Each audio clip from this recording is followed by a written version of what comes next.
సేవకుడు నలిగిపోతుంటే చూసి సంతోషించే సమాజం కూడా ఉంది.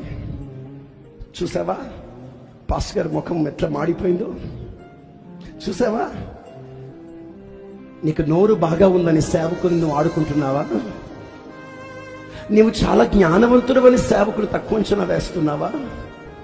ఈరోజు నీ నోటి మాటలతో సేవకుని మౌనం పెట్టగలిగావు. అతను మౌనమైపోయింది మాట్లాడలేక కాదు, అతడు మౌనమైపోయింది మాట్లాడకూడదు కనుక. అతడు నోరు తెరవలేదు మాట్లాడే జ్ఞానము చాతుర్యం లేక కాదు, ప్రేమ అతని మౌనం చేసింది. ప్రేమ అతన్ని పూర్తిగా నలిగిపోవడానికి ఇష్టపరిచింది.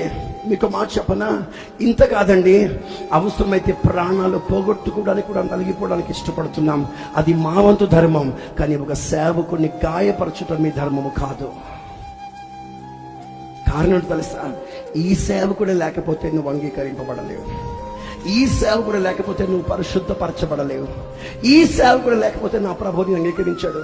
అందుకే ఈ రాత్రి దండం పెట్టి విశ్వాసులు అందరితో చెప్తున్న మాట ఇది: నీ సేవకుని ఘనపరచండి, నీ సేవకుని ప్రేమించండి, నీ సేవకునికి లోబడి ఉండండి, నీ సేవకుని కంట నీళ్లు రాకుండా మీరు జాగ్రత్త పడండి.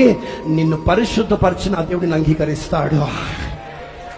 Praise the lord.